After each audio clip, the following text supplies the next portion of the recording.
අහලා තිබ්බා නිකන් ඔය මිසයිල් වර්ග වල තියෙන වෙනස මොකක්ද කියලා.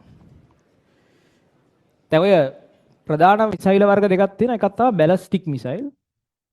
අනිත් එක ක්‍රූස් මිසයිල්. ඔය ක්‍රූස් මිසයිල් කියන එක අමුතු මිසයිල් జాතියක්. හරිද? දැන් ඔය බැලිස්ටික් මිසයිල් කියන එකත් ගොඩක් දෙකෙන්ම අන්තිමට වෙන්නේ පුපුරන ද්‍රව්‍ය එක තැනක සිට අනිත් තැනට ගෙන යාම. හැබැයි බැලිස්ටික් මිසයිල් එකක් කියන එකේ ක්‍රූස් මිසයිල් එකක් කියන එකේ ගමන් පතේ වෙනස්. දැන් බැලිස්ටික් මිසයිල් එකක් කියන්නේ ප්‍රක්ෂිප්තයක්.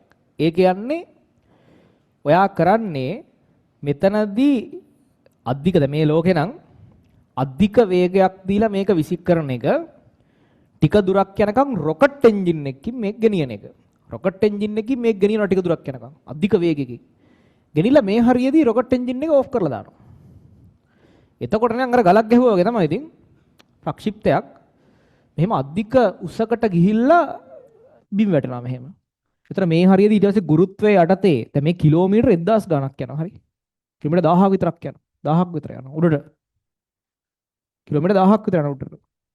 සාමාන්‍යයෙන් ISS එක තියෙන්නේ කිලෝමීටර් 500න්. ISS කියන්නේ ඉන්ටර්නැෂනල් ස්පේස් ස්ටේෂන්. අර ගවේෂණය කිරීම සඳහා හදලා තියෙන ලෝකෙ වටේ කරගෙන එකක් තියෙන ඉන්ටර්නැෂනල් ස්පේස් ස්ටේෂන් කියලා.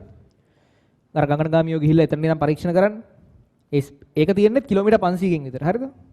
ඒතර මේක කිලෝමීටර් 1000 ගණක් යනවා. කිලෝමීටර් 1000 ගණක් උඩට ගිහිල්ලා ඒ කියන්නේ අභ්‍යවකාශයටත් ගිහිල්ලා. අභ්‍යවකාශ කිලෝමීටර් 1000 ගණක් කියන්නේ සැටලයිට් තරම්ම පහු කරලා යනවා. ගොඩක් සැටලයිට්. පහු කරලා ගිහිල්ලා හිතන්න කොහොමද කියන්නේ? යන ගම සැටලයිට් එක්කවත් අතුරුත් එහෙම. පහු කරලා ගිහිල්ලා එහෙම වදිනවා මෙහෙම. ඔහම අදාළ ඉලක්කයට වැටෙනවා. ඒතර වැටෙද්දී අර හෙන්න බුඩ්සක ඉඳන් වැටෙන හින්දා ලොකු වේගයකුත් ඇවිල්ලා මේ හරියට නිකන් විතර රොකට් එකකින් අරන් යනවා අධික වේගයකින්. රොකට් එකකින් අරන් ගිහලා මෙහෙම වැටෙනවා. ඒක තමයි බැලිස්ටික් මිසයිල්. එතකොට ISS එක පාස් කරලා යනවා ඉන්ටර්නැෂනල් ස්පේස් ස්ටේෂන් අභ්‍යවකාශ මධ්‍යස්ථානයේ පාස් කරලා යනවා. ඕක. ඒක හැබැයි ඒකේ පිට ප්‍රශ්නයක් තියෙනවා. දැන් ඒක ඇවිල්ලා නේ අර ගලක් ගැහුවා වගේ තමයි. ඒ කියන්නේ අධික වේගයෙන් උඩට විසිකිරිල්ලක් තියෙන්නේ. උඩට ටිකක් දුරක් අරන් ගිහින් ආයි වැටෙනවා. බැලිස්ටික් මිසයිල් එක අර ක්‍රූස් මිසයිල් කියන එක මෙහෙමයි. හරිද? ඒක ඇවිල්ලා මාර මිසයිලයක්. ඒක මෙහෙම පොඩ්ඩක් ගිහිල්ලා මෙහෙම යන්නේ. ඒක ටොං ගාලා දිනවා. ඒක මෙහෙම ගිහිල්ලා මේ ළඟින් යන්නේ. ඒ කියන්නේ දැන් මෙහෙම හිතන්නකෝ වෙන කොහෙට හරි දැන් එක රටක ඉඳන් තව රටක ක්‍රූස් මිසයිල් ගැහුවොත් අපිට පේනවා මෙහෙම යනවා. ඒක යන්නේ මෙහෙම. ඒකේ වාසිය තමයි දැන් මේගොල්ලන්ගේ රේඩාර් තියෙනවනේ. මේගොල්ලන්ගේ රේඩාර් වලට රේඩාර් කියන එක ගත්තාම ලොකු දැන් මේ හරිය තියෙන රේඩාර් පද්ධතියක් ගත්තාම ලොකු පරාසයක් ඒගොල්ලන්ට මෙහෙම පරාසයකට රේඩාර් එක වැඩ කරනවා. ඒ පරාස වලට රේඩාර් එක අහු වෙනවා. එතකොට දැන් මේගොල්ලෝ බැලිස්ටික් මිසයිල් එකක් එනකොට දන්නවා හින්න කලින් ඉඳන් දැන් මේ පරාසය මේ කළු පාට පරාසය ඇතුලේ ඒගොල්ලෝ ඩිටෙක්ට් වෙනවා. ඒතර බැලිස්ටික් මිසයිල් එනකොට ඒගොල්ලෝ හින්න වෙලාවක ඉඳන් දන්නවා හරි. තා විනාඩි 20කින් 30කින් තාම වදින්න කියලා දන්නවා. ඒ දැන් මෙතන ඉඳන්ම ඩිටෙක්ට් වෙනවනේ මේ නිල් පාට ලයින් එක මෙතනට ආපු ගමන් මේගොල්ලෝ දකිනවා. මේගොල්ලෝ දන්නවා. බැලිස්ටික් මිසයිලයක් එනවා. තාම ටික වෙලාවකින් එනවා. ගිහිල්ලා එළියට ගිහිල්ලා ඔක්කොම බේර ගන්න වෙලාවක් තියෙනවා. ගොඩක් වෙලාවට. ඒතර ක්‍රූස් මිසයිල් එහෙම නැහැ. මොකද්ද? මේන් ආවා මේන් දැක්ක මේන් වැදුනා. ඩොංගාලා දකින්න විතර ඩොංගාලා වැදුනා. ඉවරයි. මේන් දැක්ක මේන් වැදුනා. දැක්කා කියන්නේ ඉවරයි දවා. හරිද? එතකොට ඩිටෙක්ට් වුණා කියන්නේ ගොඩක් වෙලාවට වදිනවම තමයි. Cruise missile. එතකොට ක්‍රූස් මිසයිල් කියන එක ඇවිල්ලා එන වියදම් අධික જાතියක්. ක්‍රූස් මිසයිල් කියන්නේ සරලවම රිමෝට් දැන් මේක නිකන් ගලක් ගැහුවා වගේ වැඩක් කරේ. ඒ කියන්නේ එහෙන බලවත් ඔය දෙකම මේක ගලක් ගැහුවා වගේ. ක්‍රූස් මිසයිල් කියන එක ඇවිල්ලා රිමෝට් කන්ට්‍රෝල් ප්ලේන් එකක් වගේ. ඒකේ රොකට් එන්ජින් එකක් නැහැ. ඔය රොකට් එන්ජින් එකක් නෙමෙයි තියෙන්නේ ජෙට් එන්ජින් එකක්. ජෙට් එන්ජින් එකක් තියෙන්නේ. මොකද රොකට් එන්ජින් එකේ ජෙට් එන්ජින් එකේ දෙකේම දහන ක්‍රියාවලියක් තියෙන. රොකට් එන්ජින් එක තියෙන විශේෂත්වය තමයි රොකට් එන්ජින් එක අභ්‍යවකාශයට වැඩ කරන්න ඕනේ. ඒ කියන්නේ ඔක්සිජන් රහිතව වුණත් දහනය තියාගන්න ඕනේ. ඔක්සිජන් රහිතව දහනය වෙන්න නම් ඒගොල්ලන්ට ඔක්සිජන් ගෙනියන්න වෙනවා. ඒතර රොකට් එන්ජින් එක ඔක්සිජන් වෙනම ගබඩාවක් තියෙනවා. ඒකත් එක්ක ඔක්සිජන් පාවිච්චි කර කර තමයි යන්නේ. මේගොල්ලන්ට කොහොමවත් අර අභ්‍යවකාශයට යන්නේ නැහැ නේ. ඒගොල්ලෝ සාමාන්‍ය පොළොව මට්ටමට චුට්ටක් උඩින් යන්නේ. ඒතර ඒගොල්ලන්ට එහෙම ඔක්සිජන් ගෙනියන්න ඕනේ නැහැ. ඒගොල්ලෝ ජෙට් එන්ජින් එකකින් ක්‍රියාත්මක වෙන්නේ. මේක සම්පූර්ණයෙන් රිමෝට් කන්ට්‍රෝල් ප්ලේන් එකක් වගේ. කියන්නේ මේක ගැහුවට පස්සේ ආයි ලොකුවට වෙනස් කරන්න බෑ යන පාත් එක. එහෙම නිකන් මෙහෙම මෙතනින් ලොන්ච් කරාට පස්සේ ලොකු වෙනසක් කරන්න බෑ පාත් එකේ.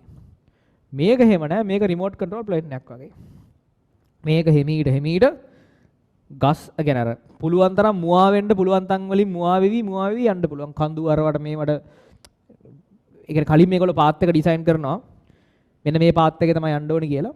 ඒවැන් මුවා වෙවි GPS පාවිච්චි කර ලොකේෂන් පාවිච්චි කර තව එක තියෙනවා මේ නැවිගේෂන් සිස්ටම්ස් GPS විතරක් නෙමෙයි. ඔය INS කියලා හැමයක් තියෙනවා ඉනිෂියල් නැවිගේෂන් සිස්ටම් කියලා හැම ඔය ප්ලේන් වලක් තියෙනවා ඒක. ඒ කියන්නේ ඔය නැවිගේෂන් සිස්ටම් එකක් තියෙනවා අපි ගියපු දුර මත නැවිගේට් කරගන්න විදියක්. ඒ කියන්නේ සියලුම සිග්නල් දැන් ඔය මිසයිල් ආරක්ෂණ පද්ධති වල තියෙනවා සියලුම සිග්නල් ජෑම් කරලා දානවා. ඒතර මිසයිල් වලට පාර හොයාගන්න බැරි වෙන විදිහට සියලුම සිග්නල් ජෑම් කරලා දානවා. ඒතර GPS අරාමයක් මොකුත් වැඩ කරන්නේ නැහැ. ඒ වැඩ කරන්නේ නැති වෙලාවට ගයිඩ් කරගන්න විදි කීපයක්ම තියෙනවා. එකක් තමයි ඔය INS කියන්නේ. Initial navigation system. ඒ කියන්නේ දැන් ප්ලේන් වලත් ඒක තියෙනවා. ඒ කියන්නේ ඉනිෂියල් නැවිගේෂන් සිස්ටම් එකකදී වෙන්නේ ප්ලේන් වලදී එකට වෙනත් නමකුත් කියනවා. මේ ඒ සිස්ටම් එක කියන්නේ මූලික સિદ્ધාන්තය එකයි. දැන් ප්ලේන් එකක් ලංකාවෙන් එළියට ගියා නම් ඒක ඇතුලේ එක සිස්ටම්ස් තියෙනවා. ඔක්කොම වැඩ කරන්නේ නැති වුණත් වැඩ කරන සිස්ටම් එකක් තියෙනවා. ඔය ඉනිෂියල් නැවිගේෂන් සිස්ටම්. ඒ කියන්නේ ඒගොල්ලන්ට පුළුවන් ඒගොල්ලෝ ලංකාවේ ඉඳන් ගියපු දුර කවුන්ට් කරන්න. කියන්නේ දුර කවුන්ට් කරලා අදහසක් ගන්න පුළුවන් ඉන්න තැන ගැන. මොකුත් මැප් අරාමයා මොකුත් වැඩ කරන්නේ නැහැ කියලා හිතන්නකෝ. දැන් හිතන්නකෝ මැප් මොකුත් වැඩ කරන්නේ නැහැ කියන මම S2 වහගෙන ඇවිදිනවා වගේ. මට කිසිම මේ වටේ පිටේ මොකුත් දෙයක් තේරෙන්නේ නැහැ, පේන්නේ නැහැ. හැබැයි මම S2 වහගෙන ඇවිදලා මට නිකන් මේක මැප් එක ගැන දාලා මුලින්ම මම පිටත් වෙන වෙලාවේ මැප් එක ගැන අදහසක් තියෙනවා නම් මට කියන්න පුළුවන් මම S2 වහගෙන අඩි 10ක් 1යි 2යි 3යි 4යි 5යි 6යි 7යි 8යි 9යි 10ක් විතර ගියාම මෙතන ස්මාර්ට් බෝඩ් එක තියෙයි කියලා කියන්න පුළුවන් නේ. ඒ වගේ ප්ලේන් වලටත් පුළුවන් මේ දැන් එහෙම GPS අරාමේවා ලයිව් සිග්නල් මොකුත් වැඩ කරන්නේ නැහැ. පිටත් කරපු තැන ඉඳන් ගියපු දුරයි ගියපු පැත්තයි මනලා සාමාන්‍ය ලෝකෙ මේ වගේ තැනක අපි ඉඳී කියලා වගේ දල වශයෙන් ගයිඩ් කරගන්න. ඒතර ඒ වගේ සිස්ටම්ස් වටින්නේ ඒක එච්චර නිර්වද්‍ය නැහැ. ඒකට වටින්නේ දැන් ඕවා අර ඔක්කොම GPS කනෙක්ෂන් ඔක්කොම නැති වෙලා ගියපු වෙලාවල් වලට ඒක පාවිච්චි කරගෙන මාර වටිනවා. සියලුම සිග්නල් ඔක්කොම නැති වෙලා ගියා කියන්නකො. එතකොට දැන් තියෙද්දි හරියටම බලා ගන්න පුළුවන්. දැන් මේ මිසයිල් එහෙම දැන් යුද්ධ කාලවලදී මේ ඔක්කොම මේ ජෑමර්ස් පාවිච්චි කරලා මේ සිග්නල් බෑන් කරනවා. එතකොට මේගොල්ලන්ගේ මේ ක්‍රූස් මිසයිල් වලට එහෙන ප්‍රශ්නයක් ඒක. මොකද ඒගොල්ලෝ අර ප්ලේන් එක වගේනේ ඒගොල්ලෝ ගානට GPS බලාගෙන තැන් බලාගෙන යන්නේ. එතකොට ඒගොල්ලන්ගේ සිග්නල් ජෑම් කරන එක එහෙන ප්‍රශ්නයක්. ඒ හින්දා ඒගොල්ලන්ගේ එක ක්‍රම වලට නැවිගේට් කරගෙන කඳු අස්සෙන් අරවැ මේවැන් ඉමේජ් රෙකග්නිෂන් සිස්ටම් පවා තියෙනවා. ඒ කියන්නේ හිතන්නකෝ මිසයිල් එක යන ගමන් පල්ලෙහා ෆොටෝ ගහනවා. ෆොටෝ ගහලා බලනවා ඒගොල්ලන්ට අප්ලෝඩ් කරලා තියෙන ෆොටෝ වල හැටියට මේ කොයි පැත්තද ඉන්නේ කියලා. දලවසේ. දැන් ඔයා හිතන්නකෝ ඔයා යන ගමන් ඔයා ඉන්නේ පැති දන්නේ නැහැ ෆොටෝ ගහ යනවා.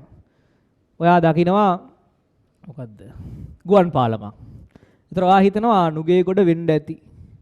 ටවුන් එකේ වෙන්න ඇති කියලා. ඒ වගේ අර ෆොටෝ ගහ බලනවා දීලා තියෙන මැප් එකත් එක්ක මේ කොහෙද ඉන්නේ කියලා. අඹ ගෙඩියක් වගේ රටක් උඩින් යනවනම් ලංකාව. එහෙම කියලා වගේ එහෙම බලා ගන්නවා. එහෙම සිස්ටම් වලින් නැවිගේට් කර තමයි ක්‍රූස් මිසයිල් යන්නේ.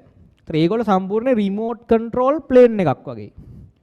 ඒගොල්ලෝ පිටත් වෙච්ච වෙලාවෙ ඉඳන් මෙතන වදිනකම්ම ජෙට් එන්ජින් එක ඔන්න එකේ තියෙන. ජෙට් එන්ජින් එකෙන් එහෙට මෙහෙට ඔහොම මේවා කර ගිහින් අදාළ තැනට වදිනවා. අරගොල්ලෝ එහෙම නෑ. රොකට් එන්ජින් එකෙන් උඩට දාලා දුන්නට පස්සේ මේ මුලින්දන් චූස් කරපු පාත් එක තමයි ඩොග් ගාලා ගිහලා වැටෙන්නේ. ගලක් ගැහුවා වගේ ඒක. ඒ ගලක් ගැහුවා වගේ. එතකොට ඔය දෙකම හොඳයි. කවුද වැඩියෙන් හොඳ කියන්න බෑ. අර මේක ටිකක් අර ලේසියෙන් ඩිටෙක්ට් කරගන්න පුළුවන්. බැලිස්ටික් මිසයිල් එක. අරගොල්ලෝ එන්න කලින් දන්නවා වදිනවා කියලා. ගොඩක් වෙලාවට. ක්‍රූස් මිසයිල් අර නිකන් අර එක පාට කන්ට ගැහුවා වගේ වැඩක් ක්‍රූස් මිසයිල් කියන්නේ. ඒ හින්දා ඒක ඩිටෙක්ට් කරගන්න ටිකක් අමාරුයි. අරකට සාපේක්ෂව. බැරිම නෙමෙයි. ටිකක් අමාරුයි අරවට සාපේක්ෂව. ඔය තමයි ඔය දෙකේ වෙනස. නිකන් ඔයාලා බලන්න. මේවනේ ඔය ක්‍රූස් මිසයිල් කියන්නේ එහෙම සම්පූර්ණ නිකන් ප්ලේන් වගේ. يعني එළියෙන් එහෙම පෙනුම එහෙම ප්ලේන් වගේ. මිනිස්සෙක් ඇතුලේ යන්නේ නැති එක විතරයි. නිකන් ප්ලේන් එකක් ගිහින් ඒ හප්පල දැම්මා වගේ තමයි ක්‍රූස් මිසයිල් එකක් වදිනවා කියන්නේ. ඒ වගේ එකක්.